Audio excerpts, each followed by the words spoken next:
Hello बच्चों, welcome to super classes. तो बच्चों सीबीएसई की तरफ से एक बहुत बड़ी न्यूज आई है। सीबीएसई बोर्ड ने एक बड़ा कदम उठाया है। इस बार जो क्लास 12th वाले बच्चे हैं उनकी जो उत्तर पुस्तिकाएं हैं, उनकी जो बोर्ड एग्जामिनेशन की कॉपीज हैं, उन कॉपी का जो इवैल्यूएशन होगा, उन कॉपी की जो चेकिंग होगी बच्चों, वो ऑन स्क्रीन मार्किंग के हिसाब से होगी। ऑन स्क्रीन मार्किंग का मतलब बच्चा कंप्यूटर पर कॉपी चेक की जाएगी। अब वो कॉपी कैसे चेक होंगी, कैसे क्या होगा, सारी डिटेल बताऊंगा वीडियो में। बस वीडियो को लास्ट तक देखना, सारी बात बताऊंगा कॉपी कैसे चेक होने वाली है और सीबीएसई बोर्ड ने क्या बड़ा कदम उठाया है। तो जानने के लिए अभी के अभी चैनल को सब्सक्राइब करो और बने रहिएगा मेरे साथ कंप्लीट वीडियो में। देखिए सीबीएसई बोर्ड ने क्या कहा है, चलते हैं आपको न्यूज पर लेके। देखो सीबीएसई बोर्ड का बड़ा कदम, बच्चों सीबीएसई बोर्ड ने एक बहुत बड़ा कदम उठाया है और उस कदम में क्या कहा गया है सीबीएसई बोर्ड ने, थोड़ा ध्यान करना। सीबीएसई का बड़ा कदम, 12वीं बोर्ड के 17 लाख से ज्यादा छात्रों की उत्तर पुस्तिकाओं के 32 करोड़ पन्ने, बच्चों 32 करोड़ पन्ने स्कैन होकर अपलोड होंगे। मतलब इस बार की जो बोर्ड एग्जामिनेशन की कॉपियां हैं वो सबकी सब स्कैन होकर पीडीएफ फॉर्मेट में कंप्यूटर पर ही चेक होंगी। देखिए क्या क्या बताने वाला हूं इस वीडियो में मैं आपको। देखिए जरा, 12वीं बोर्ड परीक्षा 2026 में इस बार ऑन स्क्रीन मार्किंग सिस्टम, बच्चों इस बार जो मार्किंग सिस्टम है वो कौन सा है, ऑन स्क्रीन मार्किंग सिस्टम है। ऑन स्क्रीन मार्किंग सिस्टम मतलब कंप्यूटर पर ही कॉपियां चेक होंगी। सभी कॉपियों को स्कैन करके डिजिटल तरीके से ही जांचेंगे शिक्षक। सभी कॉपियां स्कैन करके पीडीएफ फॉर्मेट में बनाई जाएंगी और पीडीएफ फॉर्मेट में बनाने के बाद में सिस्टम पर अपलोड कर दी जाएंगी। सभी 32,000 स्कूलों को निर्देश, कॉपी स्कैनिंग की पूरी तैयारी रखें। अब बच्चों जो कॉपी है वो स्कूल में ही स्कैन होकर सीधा बोर्ड को जाएंगी। ये सब स्कूलों को निर्देश दे दिए गए हैं, कॉपी स्कैनिंग के लिए सिस्टम तैयार करें। टोटलिंग में गलतियां खत्म होंगी, अंकों की गणना ऑटोमेटिक होगी। बच्चों अभी तक क्या था कि जब कॉपी टीचर चेक करता था तो जो टोटल करता था कभी कभी टोटल में एरर आ जाता था, जिस वजह से उसका खामियाना बच्चों को भुगतना पड़ता था। इस वजह से इस बार टोटलिंग में कोई मिस्टेक ना हो, सीबीएसई बोर्ड ने एक बहुत बड़ा कदम उठा दिया है कि इस बार टोटलिंग में कोई भी गड़बड़ नहीं होगी।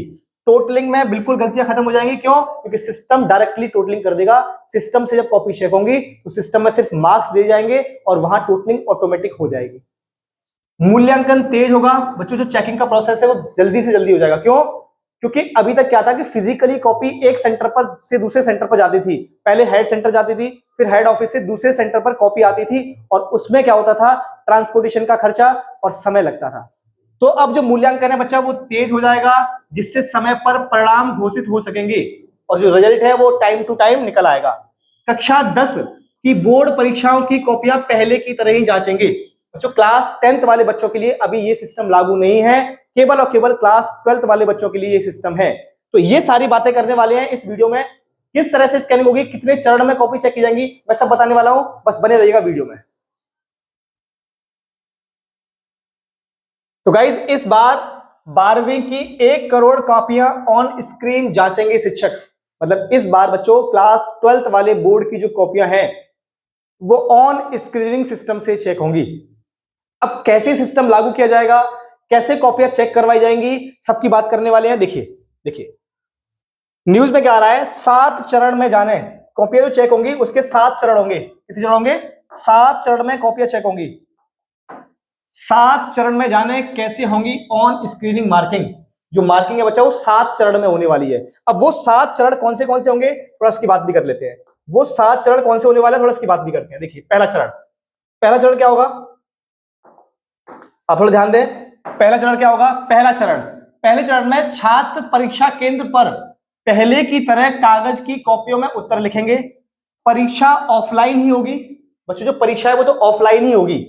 बोर्ड परीक्षा में विषय के हिसाब से 40 पेज, 32 पेज और 20 पेज की कॉपी का इस्तेमाल होता है। बच्चों बोर्ड एग्जामिनेशन में 40 से लेके 20 पेज तक की कॉपी का इस्तेमाल होता है।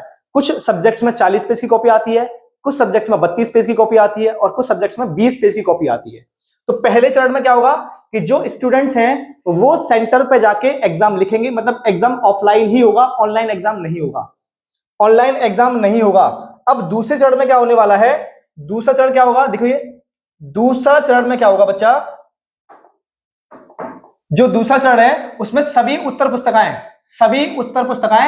पुस्तिकाओं का मतलब जो आपकी बोर्ड एग्जामिनेशन की कॉपी है, high security scanning centre, high security scanning centre में स्कैन होंगी और जैसे ही आपका एग्जाम खत्म होगा सारी कॉपी कलेक्ट की जाएंगी। कलेक्ट करने के बाद हाई सिक्योरिटी स्कैनिंग सिस्टम में वो स्कैन करवाई जाएंगी, जो स्कूल के कंप्यूटर लैब में ही होगा। बच्चों जो कॉपियों की स्कैनिंग है वो स्कूल के कंप्यूटर लैब में ही होगी।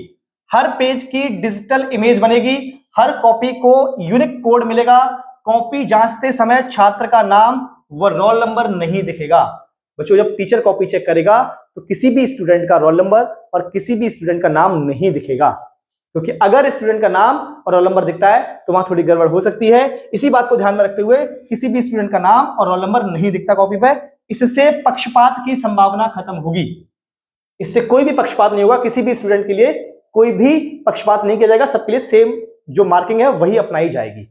ठीक, तो ये हो गया दूसरा चरण। पहले चरण में क्या था, स्टूडेंट एग्जाम लिखेगा।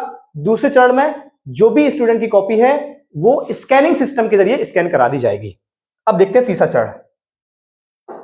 अब चलते हैं तीसरे चरण पर। तीसरे चरण में क्या होगा, देखिए देखिए देखिए तीसरे चरण में ये क्या कह रहे हैं कि तीसरे चरण में बच्चा क्या करेंगे, ये सीबीएसई के स्कूल के शिक्षक, बच्चों जो सीबीएसई के स्कूल्स हैं उनके जो टीचर्स हैं, कंप्यूटर लैब में ओएसएस आईडी, बच्चों हर टीचर की एक ओएसएस आईडी बनती है। जब किसी सीबीएसई बोर्ड में कोई टीचर पढ़ाता है तो उस टीचर का जो डेटा है वो ओएसएस आईडी पर चढ़ा दिया जाता है, मतलब सीबीएसई के पोर्टल पर अपलोड कर दिया जाता है और सीबीएसई बोर्ड की तरफ से उसको एक यूनिक आईडी मिल जाती है, उसको बोलते हैं ओएसएस आईडी।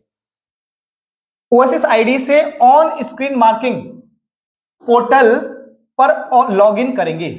अब उसको एक आईडी दे दी जाएगी जो कि ओएसएस आईडी है और उससे वो ऑन स्क्रीन मार्किंग वाला जो पोर्टल है वहां पर लॉग इन कर पाएगा और वहां पर उसका पासवर्ड बन जाएगा। तब उन्हें पता चलेगा कि आज उन्हें कितनी कॉपियां जांचनी है। तो वहां जैसे ही वो लॉग इन करेगा वहां पर उसके सामने कॉपी आ जाएंगी और कितनी कॉपी आएंगी ये उसको वहां लॉग इन करते ही पता लग जाएगा कि आज उसे कितनी कॉपी चेक करनी है। तो ये तीसरा स्टेप होगा कि जैसे वो जो टीचर है वो ओएसएस आईडी लेके डाल के वहां पर लॉग इन करेगा, उसके सामने कॉपी आ जाएगी सिस्टम पर। चौथा चरण जरा चेक करो। चौथा चरण, छात्र की कॉपी के स्कैन किए हुए पेज शिक्षक के सामने आएंगे। जैसे ही वो लॉगिन कर लेगा, लॉगिन करने के बाद में जो कॉपी थी उस कॉपी के जो पेज हैं वो कंप्यूटर की स्क्रीन के सामने आ जाएंगे। राइट, कंप्यूटर की स्क्रीन के सामने क्या जाएंगे, उसके पेज आ जाएंगे। अच्छा, उसके बाद में शिक्षक क्या करना है, देखिए ये देखिए फिर क्या सिस्टम लगाया गया है। फिर सिस्टम ये लगाया गया है कि हर प्रश्न के लिए एक अलग मार्क्स कॉलम होगा। बच्चों हर क्वेश्चन के लिए एक मार्क्स कॉलम होगा जहां पर शिक्षक मार्क्स देगा कि उस शिक्षक को कितने कितने मार्क्स अवार्ड करने हैं, किस क्वेश्चन में कितने मार्क्स देने हैं, इसके लिए एक अलग कॉलम बनाया जाएगा जिसमें उस प्रश्न के पूर्णांक लिखे होंगे। मतलब जिसमें उस क्वेश्चन के लिए रिगार्डिंग वो क्वेश्चन कितने नंबर का है ये भी लिखा होगा और उस कितने नंबर में से कितने नंबर आप दोगे उसको ये भी वहां मेंशन करोगे। ठीक है, शिक्षक उसमें छात्र के जवाब के हिसाब से जो भी मार्क्स डालेंगे वह सिस्टम अपने आप सेव हो जाएगा। अब क्या होगा, टीचर ने कॉपी चेक कर ली, वो जो क्वेश्चन था वो चेक कर लिया, क्वेश्चन का पूर्णांक जो था, क्वेश्चन का पूर्णांक का मतलब है कितने नंबर का क्वेश्चन है, ये ऑलरेडी वहां मेंशन होगा और वहां पर एक कॉलम बना होगा जहां पर टीचर उस क्वेश्चन को पढ़ने के बाद में कितने नंबर देने चाहिए वो वहां नंबर ऐड कर देगा और ऐड करने के बाद ऑटोमेटिकली वो सिस्टम में सेव हो जाएगा। तो ये चौथा चरण था हमारा। अब पांचवें चरण में क्या होगा, देखिए पांचवा चरण क्या है कि जब कॉपी पूरी चेक हो जाएगी, एक बार पांचवें चरण को देखते हैं। देखिए पांचवें चरण में क्या कहा गया है कि जब कॉपी पूरी चेक हो जाएगी तो शिक्षक को अंकों का जोड़ घटाव नहीं करना होगा। जैसे ही शिक्षक की कॉपी पूरी चेक हो जाएगी, तो अभी तक क्या था कि फिजिकली जब चेक करते थे तो फिर नंबर काउंट करते थे और काउंट करने के बाद फ्रंट पेज पे लिखते थे नंबर को, फिर वहां काउंट करते थे, तो काउंटिंग में मिस्टेक आती थी, टोटलिंग करने में एरर होता था। अब क्या होगा, उसने हर क्वेश्चन को मार्क्स अवार्ड किया कि किस क्वेश्चन पे कितने नंबर मिलने चाहिए। जैसे ही वो नंबर को वहां सेव कर देगा वैसे ही सिस्टम ऑटोमेटिकली सारे के सारे नंबर को काउंट कर लेगा। तो अब जब कॉपी पूरी चेक हो जाएगी तो शिक्षक को अंकों का जोड़ घटाव नहीं करना पड़ेगा, मतलब नंबर्स को ऐड और सब्ट्रैक्ट नहीं करना पड़ेगा, वो सिस्टम ऑटोमेटिकली ऐड और सब्ट्रैक्ट कर लेगा, जिसकी वजह से टोटलिंग में कोई भी एरर नहीं आएगा। ठीक है, तो टोटलिंग खुद हो जाएगी। अब छठा चरण क्या है, कुछ कॉपियों को रीचेक या मॉडरेशन के लिए दूसरे वरिष्ठ परीक्षक को भी दिखाया जाएगा। इसका मतलब कुछ कॉपियों को, बच्चों क्या होता है एग्जामिनेशन सेंटर पर एग्जामिनेशन सेंटर पर जहां पर मतलब कॉपी चेक होती है, वहां पर एक होता है HE हेड एग्जामिनर, उसके बाद में होते हैं AHE असिस्टेंट हेड एग्जामिनर, और उसके बाद में होते हैं एग्जामिनर। तो एग्जामिनर ने कॉपी चेक कर ली, उस कॉपियों में से कुछ कॉपी AHE चेक करेगा और कुछ कॉपी हेड एग्जामिनर चेक करेगा। वो ये देखेंगे कि शिक्षक ने कहीं गलती तो नहीं की है, किसी क्वेश्चन में किसी भी क्वेश्चन को कहीं गलत तो चेक नहीं किया है। ये चीज चेक करने के लिए, ये जांचने के लिए जो वरिष्ठ शिक्षक हैं, जो एक्सपीरियंस टीचर्स हैं, वो उन कॉपियों को जांचेंगे जो AHE या फिर HE कहलाएंगे, है ना। पूरा ट्रैक रिकॉर्ड सिस्टम में रहेगा कि किस शिक्षक ने कब कितनी देर में कैसे मूल्यांकन किया। मतलब जो पूरा ट्रैक है कि एक कॉपी को चेक करने में किसी सिस्टम, जो शिक्षक है, जो टीचर है, उसने कितना समय लगाया है, ये पूरा का पूरा डाटा वहां सेव होगा। और ये भी पता लगेगा कि किस टीचर ने कितना समय लिया है किस कॉपी को चेक करने में। तो गलती के चांसेस बच्चों बिल्कुल खत्म हो गए हैं। इसका मतलब इस बार जो CBSE बोर्ड ने सिस्टम अपनाया है चेकिंग के लिए, वो हो सकता है बच्चों के लिए कुछ फायदेमंद हो जाए। क्यों? क्योंकि एरर कहीं देखने को नहीं मिलेगा।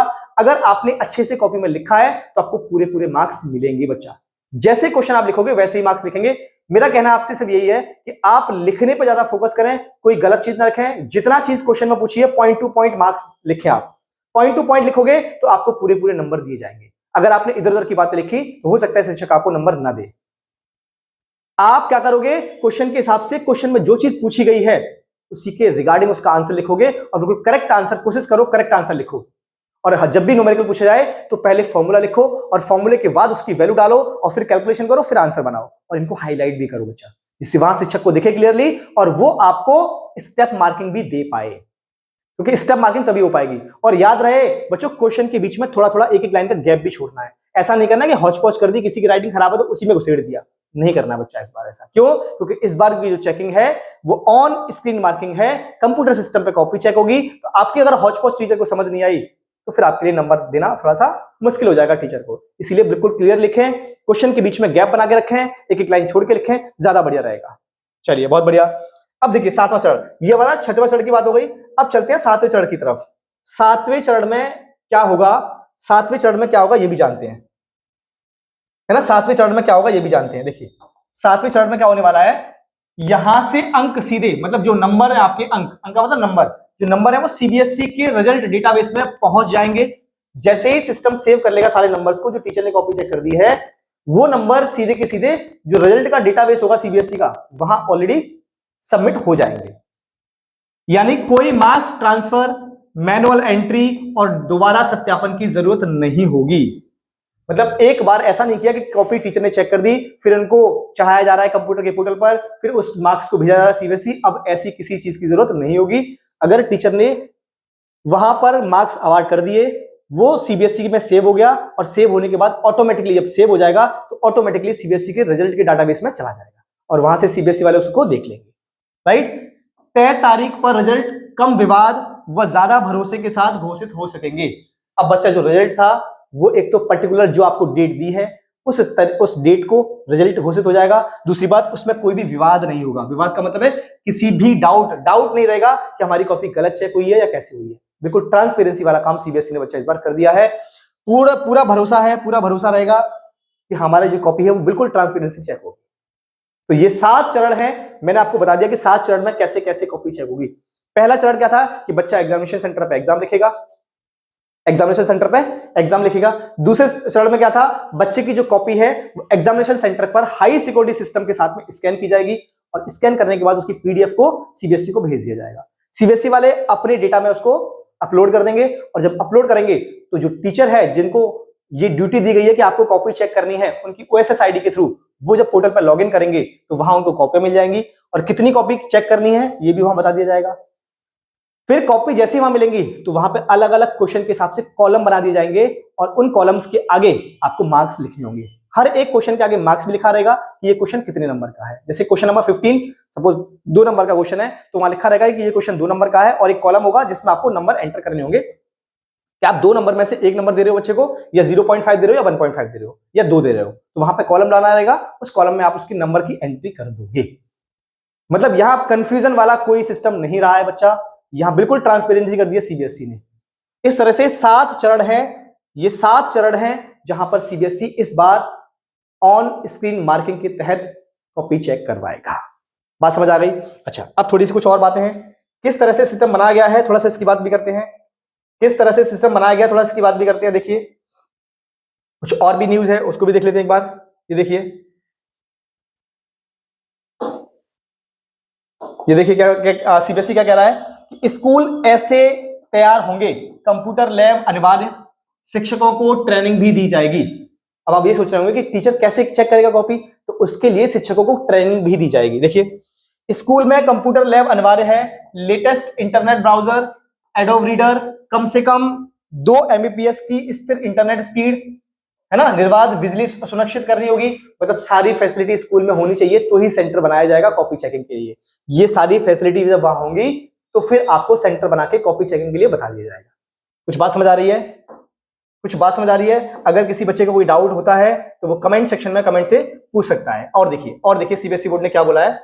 तो ये सीबीएसई बोर्ड ने इस बार बता दिया है कि इस बार की जो कॉपी चेकिंग है क्लास 12th वाले बच्चों के लिए है। क्लास 12th वाले बच्चों के लिए वो किस तरह से होंगी बच्चा, वो होंगी ऑन स्क्रीन मार्किंग के तहत। तो ये वीडियो कैसा लगा है एक बार कमेंट सेक्शन में कमेंट करके मुझे जरूर बताएं। मिलते हैं ऐसे ही किसी इंफॉर्मेटिव वीडियो के साथ नेक्स्ट वीडियो में। टिल देन जय श्री कृष्ण, जय श्री राधे।